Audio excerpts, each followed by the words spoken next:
Alors, bien-aimés, en ce jour, nous allons parler sur la voix prophétique. Sûrement, je te pose la question de savoir c'est quoi la voix prophétique et pourquoi la voix prophétique. Garde ton mal en patience,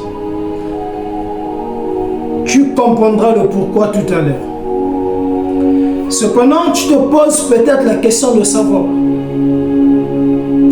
à qui appartient réellement cette voix. Donc, nous allons d'abord résoudre ce problème et par la suite, nous allons comprendre ensemble ce que c'est qu'une voix prophétique et le rôle de la voix prophétique. Cependant, pour répondre d'abord à la question de savoir à qui appartient la voix, je t'invite avec moi de prendre ta Bible dans le livre d'Exode, au chapitre 19, du verset 10 et voire verset 11. Et ici, bien-aimé, le peuple voulait écouter Dieu parler. Le peuple était fatigué d'écouter la voix de Dieu par le canal de Moïse. Parce qu'à chaque fois que Moïse venait vers le peuple, il disait toujours « Dieu m'a dit de vous dire » ou « Dieu vous dit par mon canal » ou encore « C'est ainsi dit l'Éternel ». Et le peuple était fatigué de tout ça. Et le peuple se disait « Mais pourquoi Dieu nous parle seulement à travers Moïse ?» Non, nous sommes fatigués de l'écouter.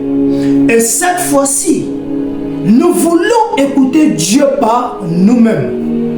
Alors, ils vont voir Moïse. Ils vont dire à Moïse, écoute, va dire à Dieu, nous sommes fatigués de l'écouter par ton canal. Dis à Dieu de descendre et de nous parler de nous parler nous-mêmes. Et que nous puissions l'écouter. Non par toi, Moïse, mais que nous puissions écouter nous-mêmes la voix de Dieu. Moïse a dit, il n'y a pas de problème. Moïse est allé dans la présence de Dieu et il a présenté le souci du peuple à Dieu. Et Dieu a dit aussi, il n'y a pas de problème. Vu que le peuple veut m'écouter, alors je descendrai pour parler au peuple. Donc, Exode 19, 10, et l'Éternel dit à Moïse, va vers le peuple, sanctifie-les aujourd'hui et demain, qu'ils lavent leurs vêtements, qu'ils soient prêts pour le troisième jour. Car le troisième jour, l'Éternel descendra aux yeux de tout le peuple sur la montagne de Sinaï. Alors, Dieu a donné les conditions que le peuple puisse se purifier pendant 2 jours et le troisième jour sera le jour du rendez-vous. Et Dieu va donner beaucoup de principes et il va même fixer le lieu du rendez-vous et qui était précisément le mont Sinaï. Alors, le jour J arrivé, le peuple était là, bien-aimé, très chaud. Parce que le peuple voulait écouter la voix de l'Éternel. Alors, le peuple était là réuni. Et Moïse aussi était là. Aaron était là. Et y compris la classe des Lévites. Tout le monde était là. Et ils attendaient, écoutaient la voix de Dieu. Alors, prenons maintenant Exode 20, le verset 18.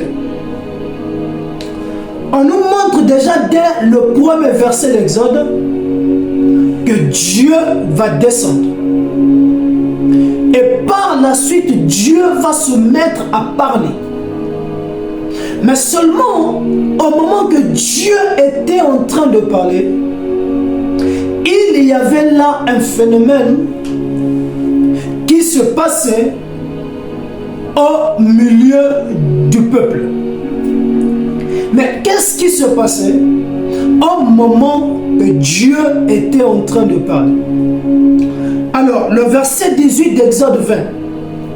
Tout le peuple entendait les tonnerres et le son de la trompette. Il voyait les flammes de la montagne fumante. À ce spectacle, le peuple tremblait et se tenait dans l'éloignement. Ah, lorsque Dieu était en train de parler, le peuple n'écoutait pas réellement ce que Dieu disait.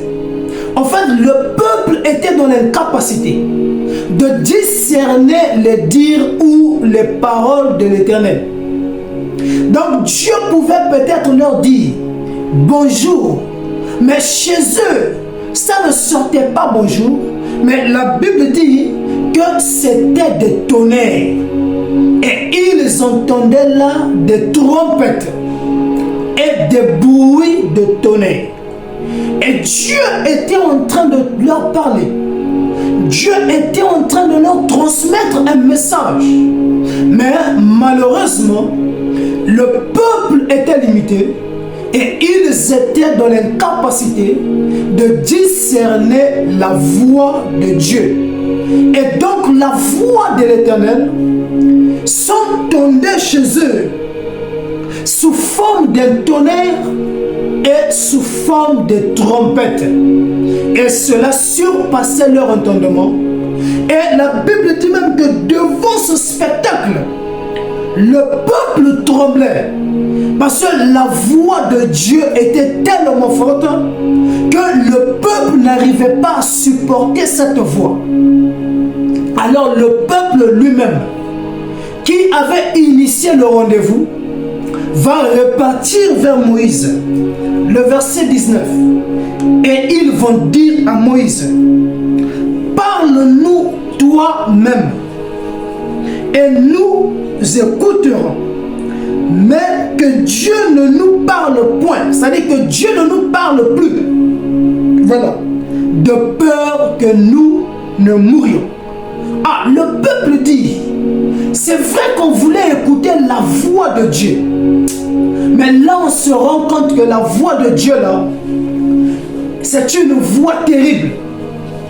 C'est-à-dire que derrière cette voix, il y a des tonnerres et des trompettes. De peur que nous ne puissions mourir à partir d'aujourd'hui.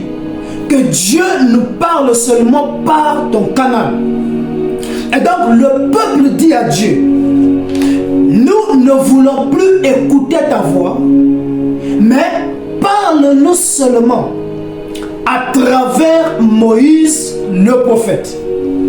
Et que Moïse devienne ton porte-parole et qu'il devienne en même temps ta bouche autorisée. Donc c'est pour dire déjà que la voix de Dieu n'est pas facile à discerner et elle n'est pas facile à supporter. Et dès là déjà, il y avait eu changement de rôle où Dieu va donc maintenant décider d'accepter la demande des enfants d'Israël en passant les messages par Moïse et par la suite Moïse pour apprendre les paroles de Dieu, le message de Dieu et le transmettre au peuple. Et donc là, bien-aimé, Moïse devient la voix de Dieu. Donc la voix de Dieu, car Dieu étant esprit, il sait que sa voix, l'homme est dans l'incapacité de supporter cette voix.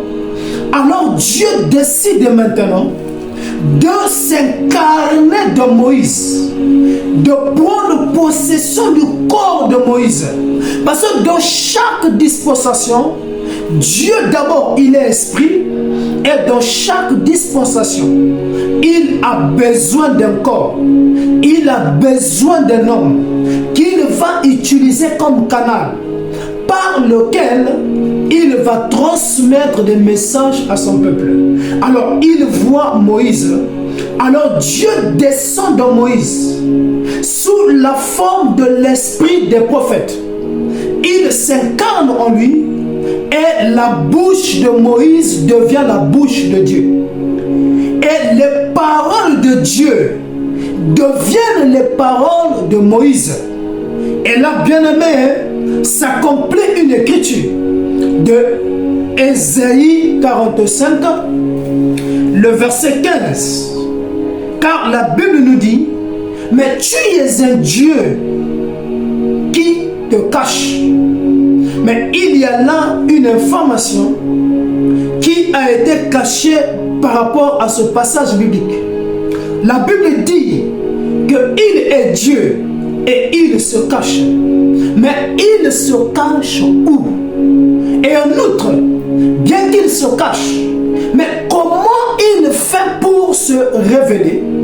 Alors nous comprenons, bien aimés, que Dieu se cache dans l'homme et il se révèle dans la simplicité. Et vu que le peuple ne pouvait pas discerner les paroles de Dieu, il ne pouvait pas comprendre ce que Dieu était en train de leur transmettre comme message, alors Dieu décida donc de se cacher dans Moïse et prendre le corps de Moïse et faire de ce corps un canal par lequel maintenant il va transmettre le message au peuple. Et donc Moïse devient la voix de Dieu. Et donc la voix prophétique, c'est la voix de Dieu par le canal d'un prophète. En d'autres termes, la voix prophétique, c'est la voix du prophète. Or, la voix se remarque par le parler, par le dire. On peut distinguer la voix.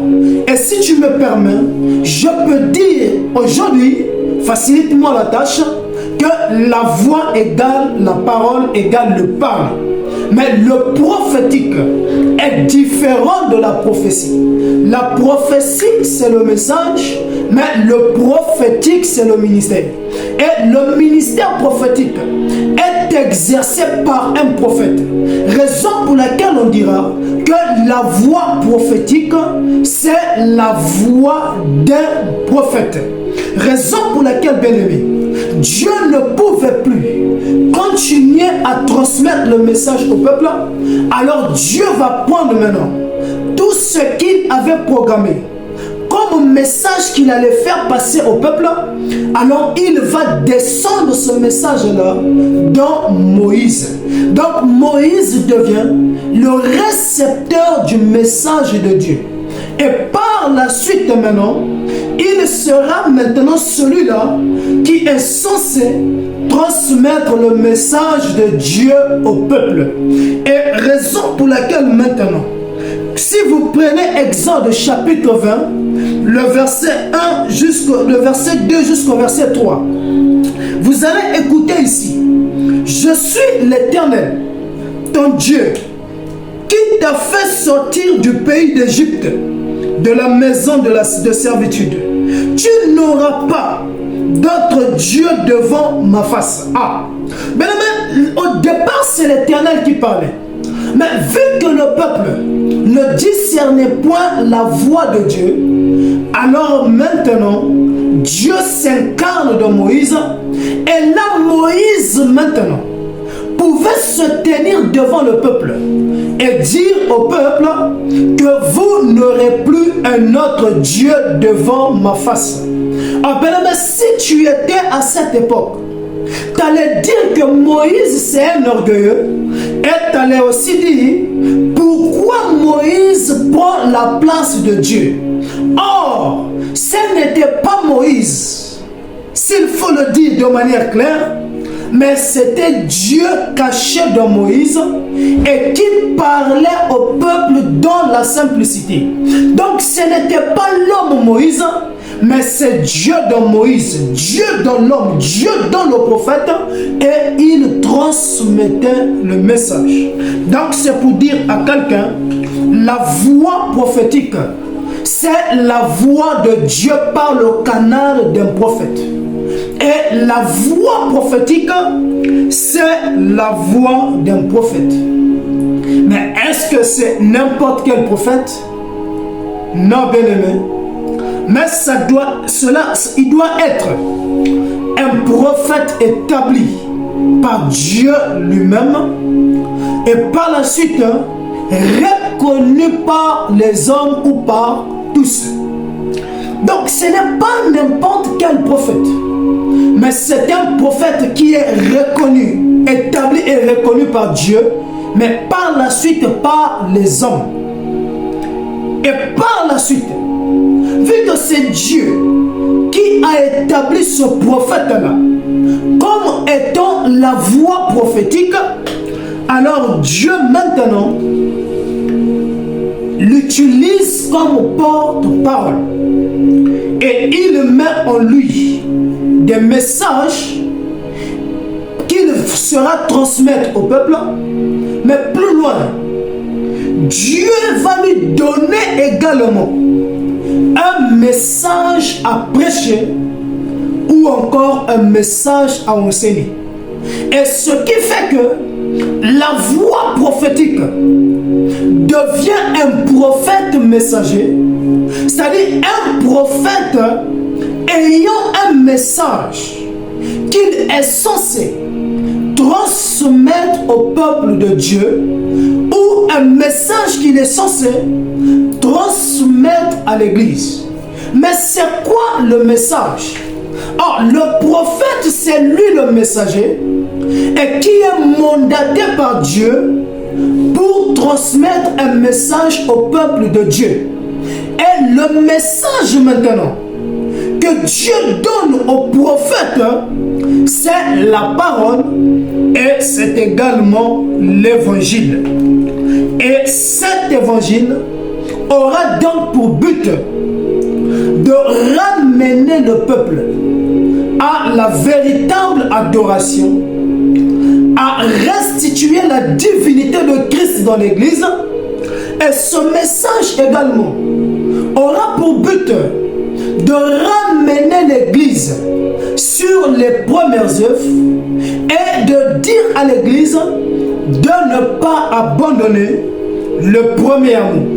Ce message aura pour but de ramener l'église à l'alliance avec Dieu, amener l'église à se repentir et à laisser l'idolâtrie ou encore les croyances aux dieux idoles. Donc voilà, la voix prophétique est un prophète mandaté par Dieu lui-même.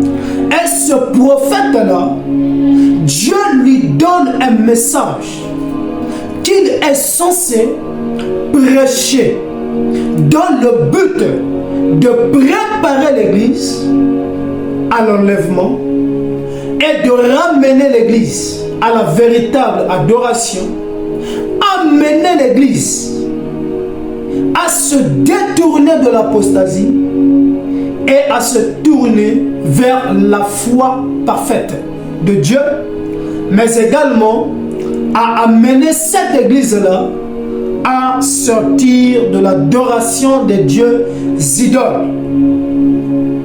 Voilà, bien aimé, ce que l'on pouvait dire à l'introduction.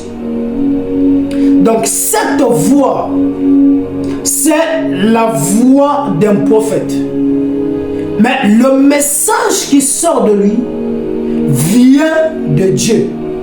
Car Dieu rentre dans l'homme, dans le prophète, sous la forme de l'esprit des prophètes. sous la forme de l'Esprit de Dieu et il utilise maintenant ce corps comme étant un porte-parole, comme étant quelqu'un en qui bouillonnent les paroles de Dieu et dont il est censé transmettre plus tard au peuple. Donc le prophète ne dira au peuple que ce qu'il a entendu, vu et reçu de la part de Dieu. C'est ça la voix prophétique. C'est le message qui doit être transmis au peuple de Dieu. Et comme cas pratique dans le Nouveau Testament, nous avons le prophète Jean-Baptiste. Et Jean-Baptiste est le type parfait de la voix prophétique. Mais il y a plusieurs types de prophètes. Il y a d'abord la catégorie des fils des prophètes. Il y a les prophètes sentinelles, les prophètes des nations. Il y a des prophètes intercesseurs. Il y a également des prophètes majeurs, des prophètes seniors, des prophètes juniors. Mais dans cette même catégorie des prophètes-là, il y a aussi la catégorie des prophètes qu'on appelle la voix prophétique. Et Jean-Baptiste est le type parfait et par excellence de la voix prophétique. Attache ta ceinture. Jean chapitre 1, le verset 23. Et nous allons étudier ensemble ce que nous enseigne la parole de Dieu. Alors, écoute bien ce que nous enseigne la parole de Dieu. Et voici, beaucoup de gens vont venir devant Jean-Baptiste. Et précisément, c'était des gens envoyés par des Juifs. Et ils vont venir poser la question à Jean-Baptiste. Ils vont lui dire, mais il déclara, et ils vont lui poser la question, toi Jean-Baptiste, qui es-tu? Tu es Élie? Jean-Baptiste va dire, je ne le suis pas. Ils vont encore lui poser la question, es-tu prophète? Il dit non. Il lui dit alors, qui es-tu? Afin que nous donnions une réponse à ceux qui nous ont envoyés. Qui dis-tu de toi-même? Le verset 23, moi, dit-il, c'est-à-dire Jean-Baptiste, je suis la voix de celui qui crie dans le désert. Ah, Jean-Baptiste dit qu'il est la voix de celui qui crie dans le désert. Donc, il s'identifie à la catégorie de la voix prophétique.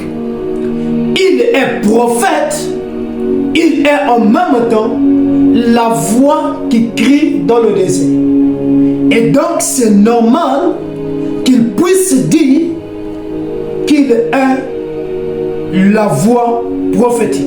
C'est normal que l'on puisse dire qu'il est la voix prophétique. Cependant, on a dit, celui qui est la voix prophétique devient automatiquement un prophète messager. C'est-à-dire que le prophète là, il est messager parce que Dieu l'a mandaté. C'est Dieu qui l'établit. Et par la suite, Dieu lui donne un message. Dieu lui donne une mission à accomplir. Et nous allons nous poser la question. Quelle était donc la mission de Jean-Baptiste? Attache ta ceinture. Et quel était donc le message que Dieu avait donné à Jean-Baptiste? Écoute maintenant par la suite. Quand Jean-Baptiste dit « Je suis la voix qui crie dans le désert » et il avance plus loin, aplanissez le chemin du Seigneur. Comme dans Ésaïe le prophète. Ah, il dit, je suis la voix qui crie dans le désert. Et j'ai été mandaté pour préparer le chemin du Seigneur. Pour préparer la première venue du Seigneur. Frère Christ, le prophète messager doit être établi par Dieu, qui a établi Jean-Baptiste. Et par la suite, il doit être reconnu par les hommes. Qui a reconnu Jean-Baptiste? Attache un peu ta ceinture. Et par la suite, nous allons étudier beaucoup de choses. Nous allons dans le livre de Luc, au chapitre 1, le verset 67. La Bible nous parle de Zacharie. Et Zacharie était en même temps père biologique et spirituel de Jean-Baptiste. Et la Bible dit, Zacharie son père fut rempli du Saint-Esprit. Le Saint-Esprit dans Zacharie poussa Zacharie dans Luc 1, le verset 76, à dire à Jean-Baptiste, et toi petit enfant, tu seras appelé prophète du Très-Haut. Donc là déjà, Dieu a établi Jean-Baptiste comme prophète. Et par la suite, il est reconnu par Zacharie. La chose est réglée. Et une fois qu'il est établi prophète, nous allons partir dans Malachie chapitre 3, le verset 1. La Bible dit, voici, j'enverrai mon messager. Donc le messager là, que Dieu envoie, c'est Jean-Baptiste. Et il dit, le pourquoi il envoie Jean-Baptiste, c'est pour qu'il puisse préparer le chemin devant moi. Ça veut dire quoi? Que Dieu était censé venir sous la forme de Jésus. Mais avant qu'il ne vienne, il faut qu'il y ait d'abord un prophète messager qui va d'abord prêcher, enseigner le message dans le but de préparer le chemin afin que le Messie vienne dans les bonnes conditions. Pas à pas, nous sommes en train de poser les bases. Et quelqu'un va dire, mais est-ce que le message là est reconnu? Oui. Ce 76, il dit, car tu marcheras devant la face du Seigneur. Nous sommes dans Luc 1, 76. Donc tu dois d'abord venir avant, dans le but que tu prépares le chemin. Mais le chemin là va se préparer comment? Ce 77. Afin de donner à son peuple la connaissance du salut par le pardon de ses péchés. Et ensuite tu enseigneras sur la miséricorde et tu es appelé, ce 79, à éclairer ceux qui sont dans la sombreté. Donc tu comprends là, bien-aimé, que Jean-Baptiste était réellement un prophète messager dans la voie prophétique. Et il avait donc pour mission de préparer les voies du Seigneur. En quoi faisant, bien-aimé, en amenant l'Église à revenir sur la véritable adoration, restaurer la divinité de Jésus dans l'Église, ramener dans l'Église la sanctification et la justification, ramener l'Église au premier amour et à abandonner les dieux idoles. Son rôle à lui, c'était quoi? C'était de ramener l'Église à l'alliance avec Dieu.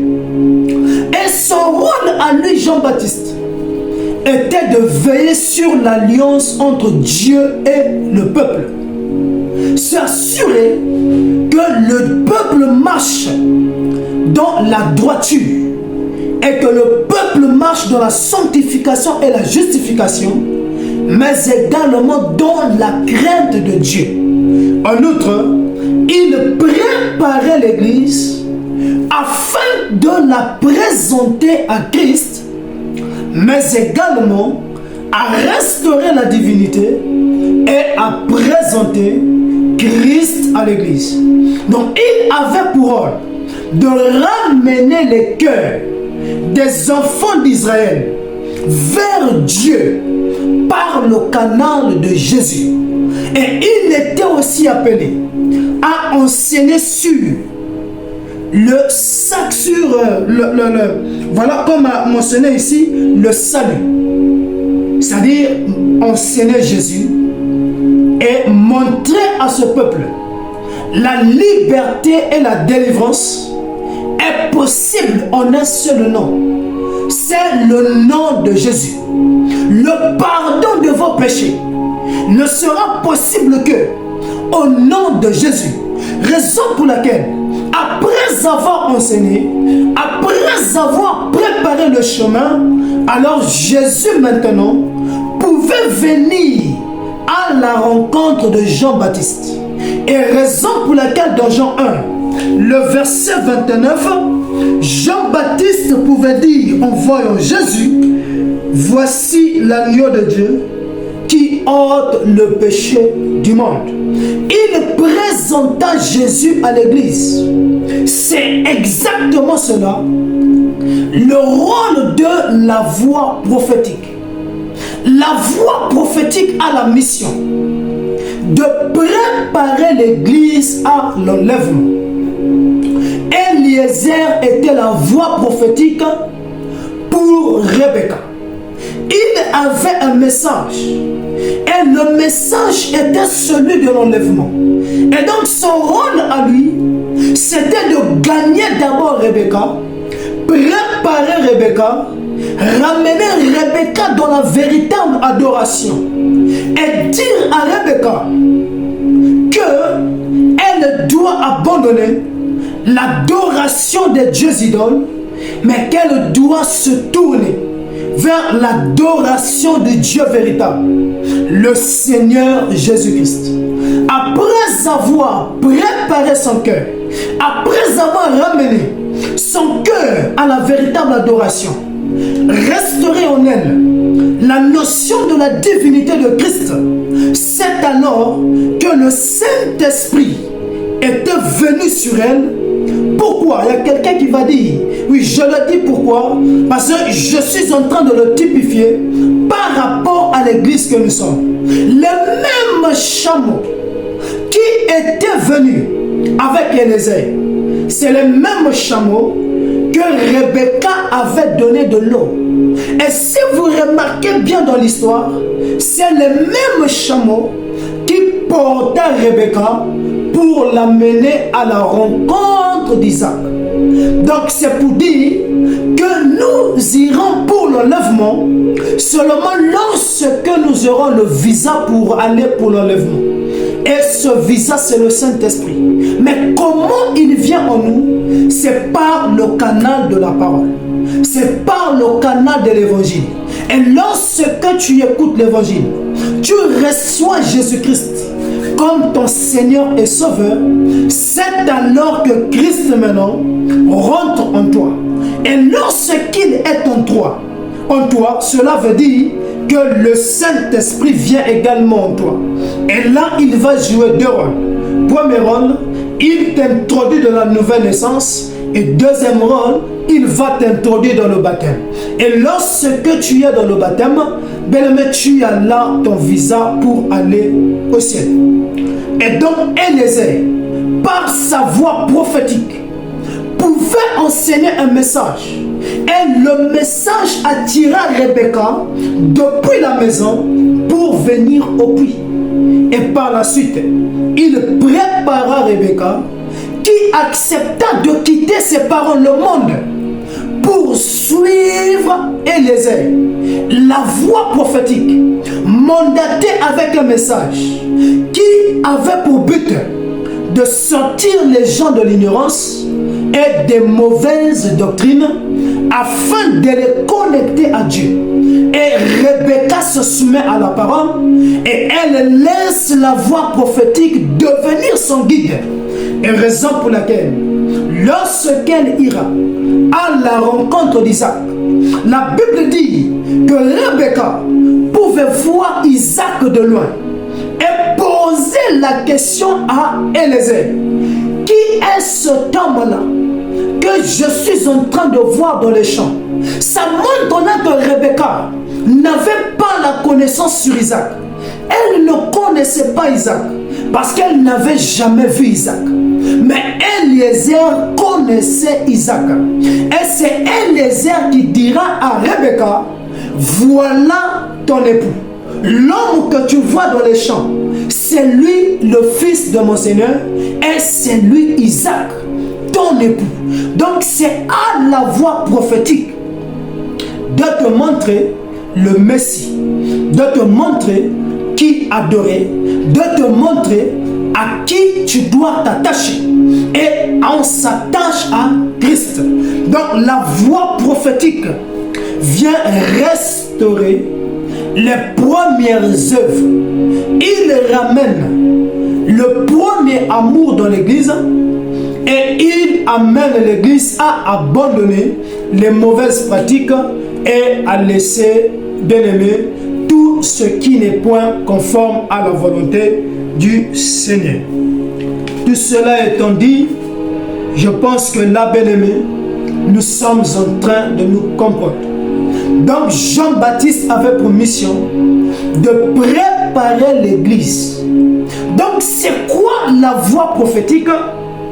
Donc c'est une trompette qui vient réveiller l'église à prendre position à la parole. Donc cette trompette-là, c'est l'évangile qui est sonné par le prophète.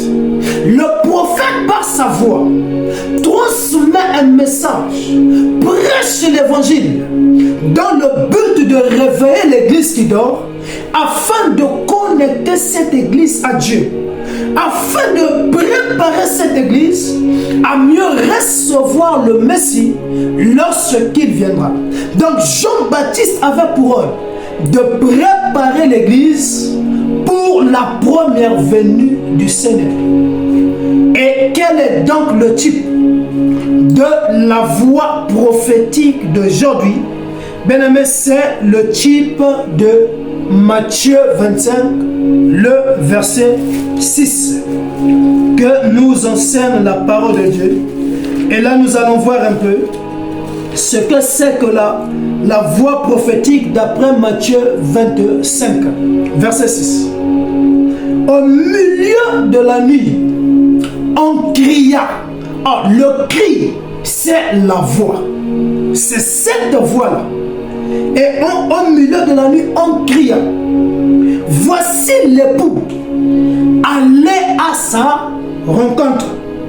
Or, les vierges ici, les 10 vierges, étaient en train de dormir. Parce qu'elles étaient dans l'attente de l'époux. Et plus qu'elles attendaient, l'époux tardait à venir. Alors elle décida de s'endormir. Et lorsque minuit arriva, il y eut un cri de commandement. Et ce cri-là n'était pas venu au hasard. Il y avait là une personne qui s'écria en disant aux vierges, réveillez-vous car l'époux est là. Donc c'était exactement ici un prophète qui cria. Donc c'est un prophète et le cri là c'est la voix. Donc c'est exactement l'image de la voix prophétique.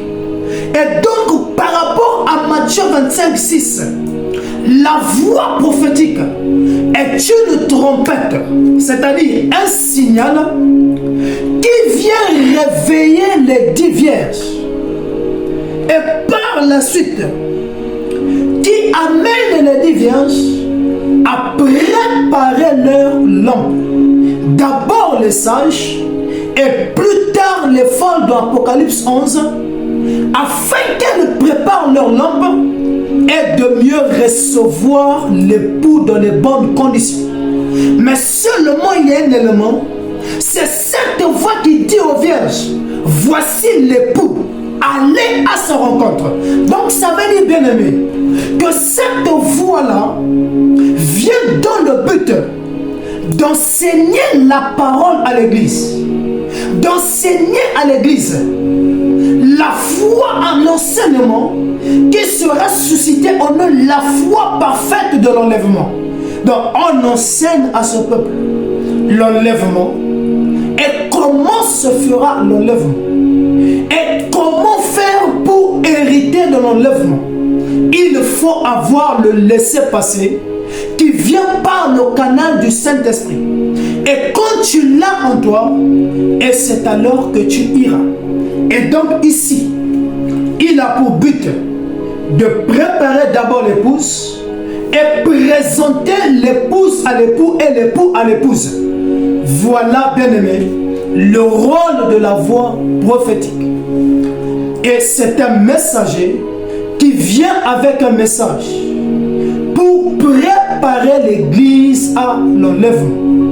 Et non ce que la voix prophétique parle, tout le monde se tait et tout le monde est censé écouter le message qui sort de la voix prophétique. Et non ce que la voix prophétique s'exprime, ça veut dire là que c'est ainsi dit le Seigneur.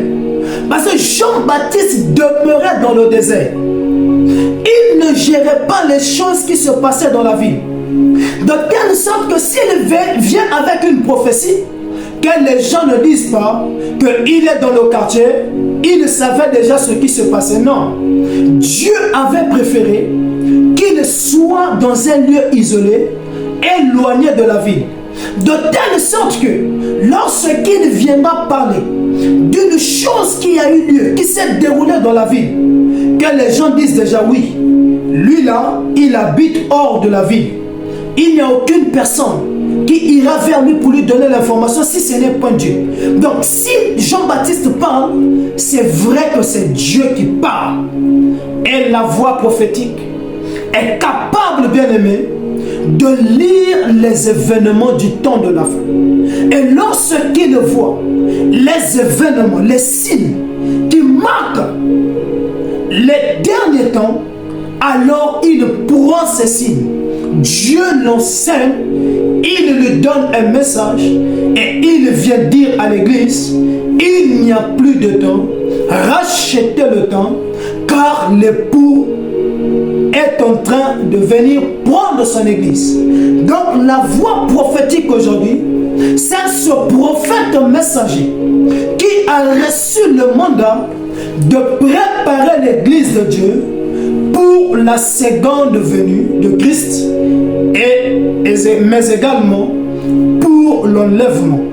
Dieu nous a mandaté, comme Jean-Baptiste, comme Eliezer, nous les Éphésiens 4:11, à préparer son église, à quitter la mauvaise vie, à abandonner le mal, à vivre dans la sanctification, dans la justification, à abandonner l'adoration des dieux idoles, en laissant le sel, en laissant bien aimer l'huile, en laissant tout ce qui n'est point conforme à la parole de Dieu, mais à être conforme à sa volonté, à baser tout sur Christ et à croire en la divinité de Jésus et à croire que seul Jésus-Christ est celui-là qui nous donnera la vie de l'autre côté. Donc, bien-aimé, et je te dis aujourd'hui, le temps est mauvais. Car lorsque nous regardons tout ce qui se passe entre la Russie et l'Ukraine, entre l'Iran et Israël, entre Palestine et Israël, cela montre qu'il y a des tendances de guerre. Et la Bible a dit qu'il y aura un grand événement qui aura lieu sur cette terre. Mais Dieu, par son amour, ne voudra pas que son son église passe par cet événement. Raison pour laquelle il mandate maintenant un prophète messager pour venir te dire que tu dois te préparer car les temps sont mauvais et que tu es censé quitter la terre par le canal de l'enlèvement. Et donc le prophète messager vient pour te préparer et te dire d'abandonner le mal, mais de t'attacher à la parole. Et une fois que tu t'attaches, et lorsque cet événement voudra voir le jour, Christ viendra te prendre pour t'amener de l'autre côté. Et pour ceux qui vont rater l'enlèvement, la Bible dit, ils vont subir ce grand malheur. Et ce grand malheur, c'est une troisième guerre mondiale. Et tous les éléments sont réunis pour que cette guerre puisse voir le jour. Parce que derrière les États, derrière Israël, il y a là les États-Unis d'Amérique. Derrière la Palestine et l'Iran, il y a là la Russie. Donc c'est pour dire, la guerre peut toujours déclencher entre les deux grandes puissances.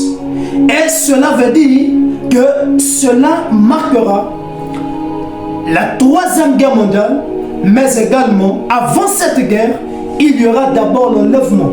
Ça veut dire que Christ Jésus viendra prendre son église pour l'amener dans le lieu de repos où l'église fêtera 3 ans et demi de noces. Donc c'est pour dire, bien-aimés, ceux qui resteront ici vont souffrir et ce sera des moments, dit la Bible, de graissement dedans. Et Dieu nous dit, il ne sera pas bon et préférable de vivre ces moments. Il nous conseille de vivre en conformité avec sa parole et d'aller pour l'enlèvement. Parce que là-bas, nous verrons Jésus et nous passerons du temps ensemble. Que Dieu vous bénisse et soyez richement bénis, car Dieu a mandaté des prophètes et il leur a établi voix prophétique pour toi et pour moi, afin que nous puissions écouter le message de Dieu par leur canal, afin que nous puissions, bien aimer, bénéficier du Saint-Esprit et de l'enlèvement. Que Dieu vous bénisse richement. Merci Père pour ce moment de partage. Et je crois que tu as parlé à un cœur aujourd'hui. Et je crois que tu as sorti quelqu'un de l'ignorance. Que ton nom soit loué, que ton nom soit béni. Donne-nous plus de force et de capacité à prendre position pour ta parole, à vivre ce qu'est ta parole et à marcher en conformité avec ta parole. Au nom puissant du Seigneur Jésus-Christ, nous avons ainsi prié et nous disons Amen.